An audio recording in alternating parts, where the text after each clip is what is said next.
There's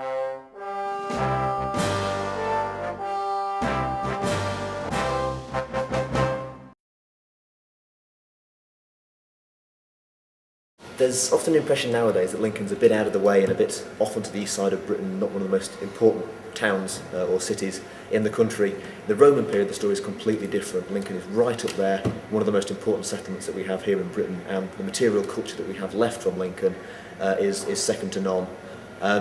Because Lincoln doesn't exist on its own in a bubble. The whole county of Lincolnshire, the agricultural supply that can bring, very, very important to the wealth and the growth of Lincoln as a city and as a centre for economy and for administration of the surrounding region. This is an altar dedication to a god known as Mars Rigonometis. This is a combination of a Roman deity, Mars, the god of war, and a local Celtic deity, Rigonometis. We're not quite sure entirely what Rigonometis would have been worshipped for, but it's evidence of this Roman idea of merging classical deities with local deities. This is one of the civilian tombstones we have from the Colonia. It's for a chap called Flavius Helius. As the tombstone tells us, he was a Greek national. And again, it's from this fantastic evidence we have in Lincoln of this multicultural city building up in the Roman period. This is a small section of a Roman milestone that was placed just outside Lincoln on the Fosse Way, the major road running to the southwest, and importantly through Leicester, which is mentioned on this milestone. We often find them in small chunks. Surprisingly, this one has had the scripture surviving, which is very important. But imagine these things littering the countryside, every Roman mile, which is very similar to a modern mile. So these things have been very, very common sights to people travelling the Roman roads of Lincolnshire. This is a selection of Roman oil lamps that we have in the museum and some very, very nice bronze candlesticks. Obviously, we're talking the days before gas and electric light, quite obviously, so oil lamps are very, very important. Slightly dangerous items, obviously, with a wick protruding out of the hole and a naked flame. House fires must have been very, very common in Roman Lincoln. The candle stands are particularly nice. They're items that I don't think many people would associate with the Romans. They always seem to think of them as being modern inventions, but I think they would have very nicely graced the table of a wealthy Roman family here in Lincoln. It's a very nice piece of stone carving found in Lincoln of a small boy riding a chariot.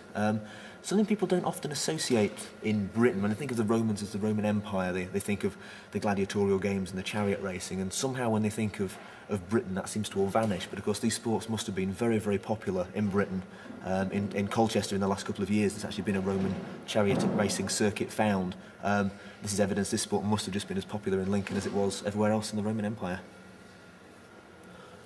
The Romans were really the first culture we have in Britain to have throwaway tableware. They have a huge, huge range of material available to most Roman families, starting with fairly basic, locally made ceramic wares, through to the more elaborate imported wares, such as the highly decorated Samian ware. And then for the wealthiest families, copper and bronze items, some of which could be very, very nice. And at the very, very top end of the spectrum, silver and gold tableware, which rivals anything that's ever been made. This is a very important item in the collection. It's made of lead. It's part of a 4th century, it's a very late Roman tank, possibly even an early Christian font. These are found in fair quantities. This one's particularly important because of the early Christian symbols on it. The symbol looks like a P and an X is actually a Christian symbol known as a Cairo, one of the earliest symbols of Christianity, almost to try and hide the Christianity from the more pagan Romans. There's also a very important scene at the top which may depict a very, very early baptism. This is a bronze statuette depicting the goddess Minerva, somebody who's become quite a popular face in Lincoln recently. The university have taken on her face as a logo, a goddess of wisdom but also of war, which gives you some insight into the Roman way of thinking. This particular one was found in Lincoln, and it's very, very high quality, highly sculpted. The person who's made this has certainly had a lot of contact with the continental world, was aware of the high quality sculptural work that was going on the continent, and has reproduced it here in Lincoln. This is a very detailed bronze statuette of the god Mercury, who was one of the protectors of travellers in the Roman world and also a god protecting commerce.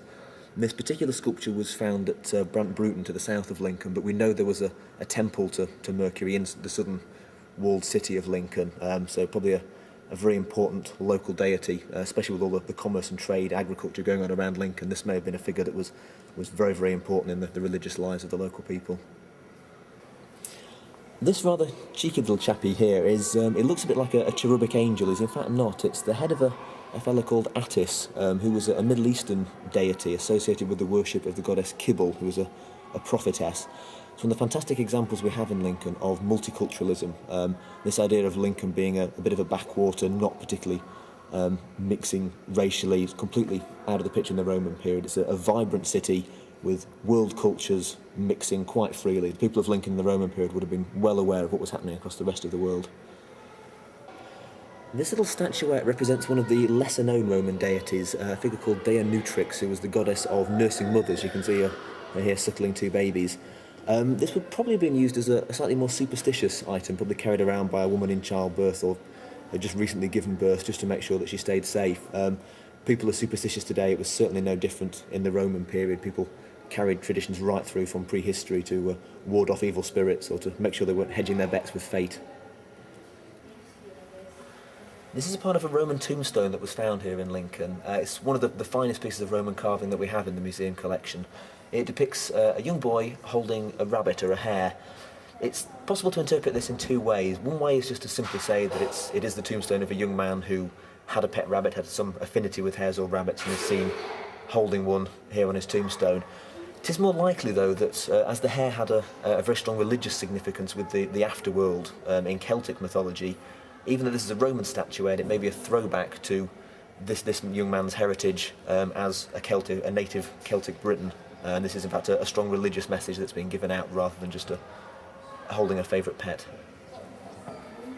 This is a lovely little carving that was found on Hungate in Lincoln, depicting, probably we think, Cupid and Psyche. Cupid and Psyche is one of the classical mythological tales. Again, some of this evidence that Roman mythology, classical mythology, is certainly present here in Lincoln. The story basically is Psyche was a beautiful mortal woman who fell in love with Cupid, eventually betrayed him. All sorts of nasty things happened to her. They do end up happily ever after, though. She is actually turned into a goddess by Cupid. So probably a Roman person looking at this statue, whether it was built into a building or part of a funerary monument, we're not quite sure, but that story must have been brought to life whenever people wandered past and had a look at the sculpture. In reality, as with most Roman sculptures, we see them in this cream natural stone. Of course, it may well have been brightly and realistically painted during its life. So again, we have to take a step of imagination whenever we're looking at stonework like this and realise how much brighter and more beautiful it must have been when it was originally in use.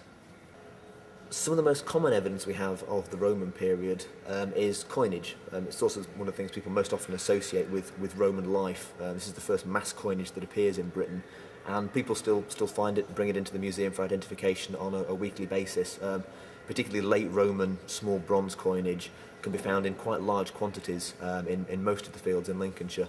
And it's this cumulative evidence we can build up from looking at the distribution of these coins can start to point to where unknown or previously unknown settlements might be in Lincolnshire. It can be a great clue to piecing together that wider archaeology that we still don't know exists yet. This is one of the better known tombstones we have in Lincoln. It's a military period tombstone of a chap called Gaius Valerius, who was a standard bearer with the 9th Legion. This tombstone was found in 1909 down on South Common. It's one of the bits of evidence we have to suggest there may have been an earlier first Roman fortress to the south of the River Witham and the Brayford Pool before the more northerly fortress was constructed. Standard bearers aren't the most common tombstones to be found, so it's very, very nice to have this example surviving. Gives us lots of personal information about Gaius Valerius himself, the fact that he was the son also of somebody called Gaius. The name of the leader of his century was a chap called Hospice, or Hospies. We know that he lived to be 45, we know that he served for 14 years, so these sorts of tombstones can be fantastic evidence for telling us about life in the Roman army, particularly life in and around very, very early Roman Lincoln.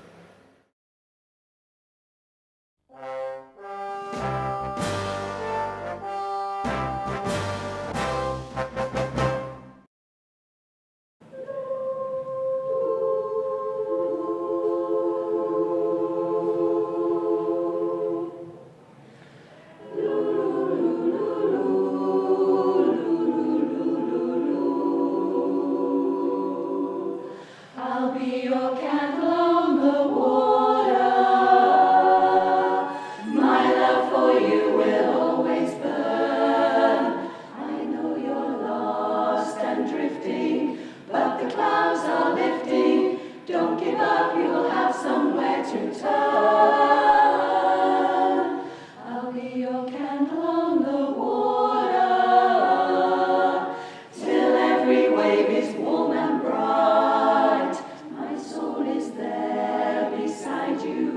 Let this candle guide you. Soon you'll see a golden stream of light. A cold and friendless tide has found you. Don't let the stormy darkness pull you down. I'll paint a ray of hope around you, circling in the air, lighted by a prayer. I'll be your candle on the water. This flame inside of me will grow. Keep holding on, you'll make it. Here's my hand, so take it. Look for me, reaching out to shore, as sure as rivers flow. I'll never let you go. I'll never let you go. I'll never let you go.